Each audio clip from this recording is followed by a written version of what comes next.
Estamos de volta, Esporte Espetacular, e olha o que o Cristiano Ronaldo fez esta semana, eliminatórias para a Copa da Rússia, meteu 3 gols, tudo bem que não era lá um clássico europeu, mas era contra a Ilhas Faroe, 5-1 Portugal para cima do adversário. Não precisa dizer, né, Fernando Gentil, que o Cristiano Ronaldo joga muito, mas profissionalmente ele está completando 15 anos de carreira de muitos gols.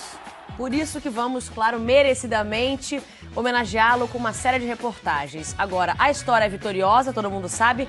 O que quase ninguém sabe é que tem detalhes curiosos nessa história. Tipo? Por exemplo, um brasileiro jura que foi professor e cabeleireiro do CR7. Estou te dizendo. Vamos ouvir esse brasileiro e muitos outros personagens pouco conhecidos que viram de perto o surgimento de um mito. E a narração é de outro craque, o ator português Ricardo Pereira. Dá uma olhada. Ele é o único que ultrapassa os limites da lógica! Ronaldo! Ronaldo! Ronaldo! Ronaldo! Ronaldo! Dava para imaginar que esse menino franzino aí seria o melhor jogador do mundo. Eu jurava de pé junto que ele nunca iria ser top. Vamos ver! Leva para o Brasil, Ronaldo! Leva para o Brasil, Ronaldo! Cristiano Ronaldo tem o dom. Bate, gol, gol, gol, gol! Trabalhava de uma forma diferente dos outros. 4 Ligas dos Campeões, 3 Mundiais de Clubes, 3 campeonatos ingleses, 2 espanhóis. E vai além.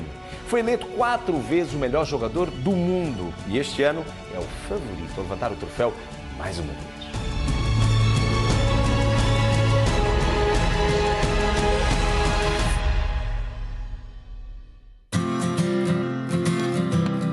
Para entender como aquele garoto magrinho da Ilha da Madeira virou o maior jogador de futebol do planeta, ouvimos companheiros, rivais e pessoas que conviveram com o Cristiano desde o início dessa trajetória.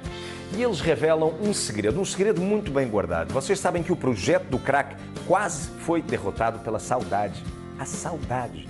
E por altura do Natal... Lá pelo Natal, ficou com saudades da família. Pediu às pessoas do esporte para voltar para casa. Quero ir embora, não aguento isso. Os treinadores do esporte disseram: nós percebemos o seu problema, adaptação. Vai passar 2 meses em casa, vai passar o Natal em casa e depois você decide se quer voltar ou não. Isso aconteceu. Ele foi passar dezembro e parte de janeiro em casa. Depois voltou atrás, voltou ao esporte.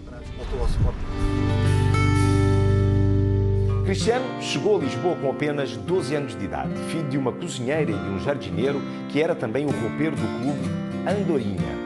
De sua pequena cidade, Funchal, sentiu a mudança, mas não demoraria a brilhar. Foram 5 anos até à estreia nos profissionais, o início da história. Samba! Samba, Ronaldo! Os primeiros gols foram num jogo pelo Campeonato Português, Sporting e Moreirense. É um golo, minha Nossa Senhora. Que golo magistral do Cristiano Ronaldo. Um brasileiro teve o privilégio de ver tudo de perto. O goleiro Roberto, ex-Vasco e Ponte Preta, era reserva do Moreirense e do banco ouviu uma dica de um companheiro.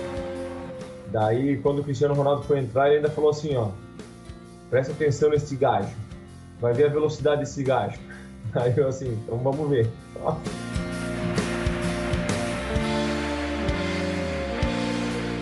Queira ou não queira, o Cristiano Ronaldo assim era um gurizinho assim que tava entrando, né? Lógico, fez um golaço e tal. As pessoas falavam, mas não deu aquela conotação assim pro seu Cristiano Ronaldo, né? Ninguém nem sabia quem ele era, sabe?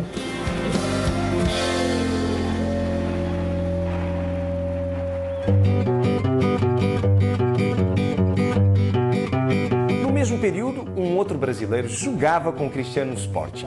César Prates, ex-lateral do Vasco, Botafogo e Real Madrid. Amigo, professor e cabeleireiro.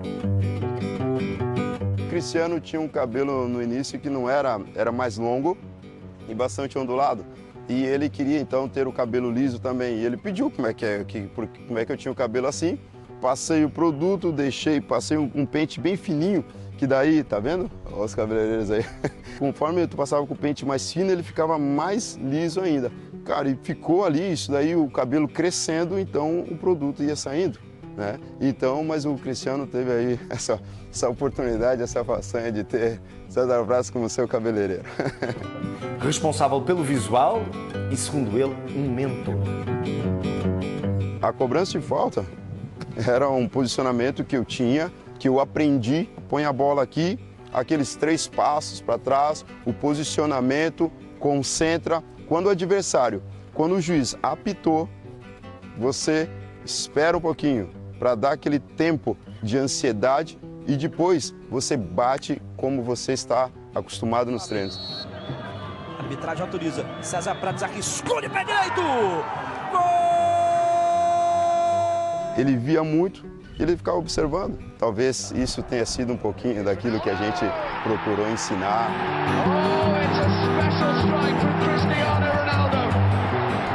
Ganhou o nome de míssil.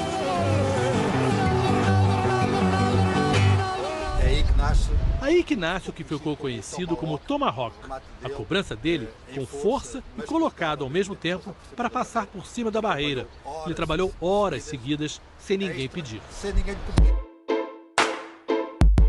A passagem pelos profissionais do Sporting durou apenas uma temporada. O atacante foi para a Inglaterra, para um gigante do futebol mundial, Manchester United.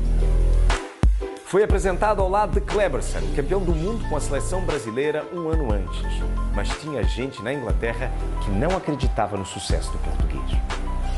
Que ele era craque, que ele era um bom jogador, isso aí não restava dúvida, todos nós sabíamos. Mas eu jurava que ele não iria nunca ter essa projeção, ter essa grandeza que tem hoje. Isso eu jurava de pé junto. Baltemar Brito conheceu Cristiano Ronaldo quando ainda trabalhava no Porto. Como auxiliar de José Mourinho, chegou a apostar com o empresário do treinador e do próprio atacante, o português Jorge Mendes, que Cristiano não seria um craque. Ele dizia que ia ser top, dizia que o Ronaldo ia ser top, e eu dizia, não, eu aposto contigo, nunca vai ser top, ele nunca vai ser top. Ele vai ser um grande jogador e tal, mas top, ganhar a bola de ouro, ser o número 1, nunca vai ser, nunca vai ser. Se enganou. Com 18 anos, foi convocado por Luiz Felipe Scolari para defender a seleção portuguesa. Quando ele chegou à seleção. Quando ele chegou à seleção, existiam 2 mitos. Eusébio, que tinha feito 41 gols pela seleção de Portugal.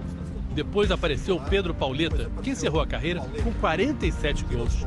E mais uma vez pensamos que ninguém em Portugal iria marcar 47 gols.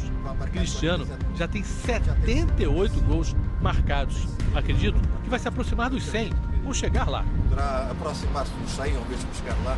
Cristiano! Gol!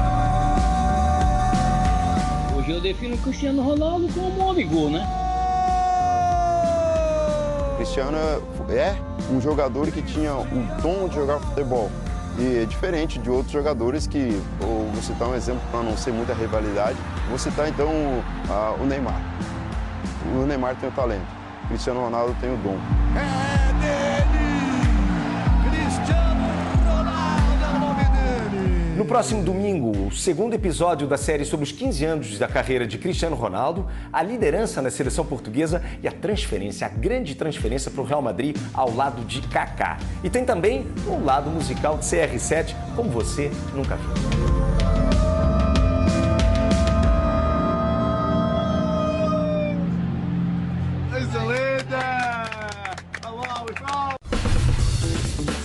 No único jogo do Brasileirão, o Grêmio recebeu o Sport, partida adiada da 22ª rodada. É que o gramado da Arena teve que ser preservado para o jogo da seleção, na última quinta. O Grêmio estava sem 4 titulares. Luan com a seleção brasileira, Barrios com a seleção paraguaia e Jeromel lesionado. O atacante Pedro Rocha, vendido para o Spartak da Rússia, se despediu da torcida e recebeu muito carinho. Em campo, tudo começou com um Edilson, 116 km por hora direto para o gol, de falta quase na área. O Edilson, olha, tirou onda, grande jogada e passe para o segundo do Grêmio.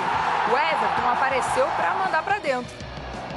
O segundo tempo foi um passeio. Pênalti para o Grêmio, Fernandinho na cobrança e um filme que volta à cabeça do torcedor. 11 cobranças desperdiçadas no ano e a recente eliminação para o Cruzeiro nos pênaltis na Copa do Brasil. Mas isso é passado. O tricolor voltou definitivamente de cabeça para o Brasileirão. Tá aí o Ramiro e o Fernandinho que não me deixam mentir.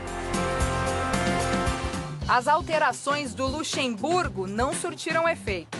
As do Renato, sim. Chance para o garoto Jonathan, de 19 anos, fazer o primeiro da carreira e o quinto do Grêmio. Goleada para deixar o timão em alerta. Agora são só 7 pontos de diferença, hein? Vamos a 43 pontos e a gente continua na briga também pelo Campeonato Brasileiro. Mas o Grêmio não tá de olho no Corinthians só por causa da liderança do Brasileirão, não, viu? E o outro motivo esteve aqui na Arena para assistir ao jogo. O volante Christian, afastado do Corinthians, está em Porto Alegre, fazendo exames para acertar com o Grêmio. Eu já o vi jogando, é um bom jogador, sem dúvida alguma.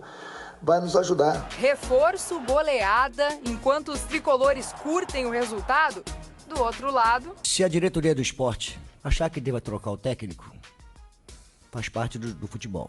E esses jogadores que tiveram uma atuação pífia hoje não vão ter oportunidade de passar com o esporte na zona de rebaixamento, que eu não vou permitir. Muita gente fala, o Renato colocou uma equipe um pouco diferente em alguns jogos e o Grêmio perdeu. Perdemos para o Corinthians com a equipe principal. E quem te garante que nós tínhamos chegado numa semifinal de uma Copa do Brasil? Ou quem te garante que hoje nós estaremos nas quartas de uma Libertadores se nós tivéssemos colocado uma equipe em todos os jogos? Nós não estaríamos. É o que eu falo para vocês. Quem muito quer, nada tem. A tua pergunta ela é muito boa, mas a minha resposta é melhor que a tua pergunta. Entendeu? A minha resposta é melhor que a tua pergunta. Agora eu vou encerrar a entrevista, eu me aplaudindo, tá? Boa noite. Sensacional, muito bom, gente. A humildade do Renato realmente... É ela imensa, uma coisa assim que transcende.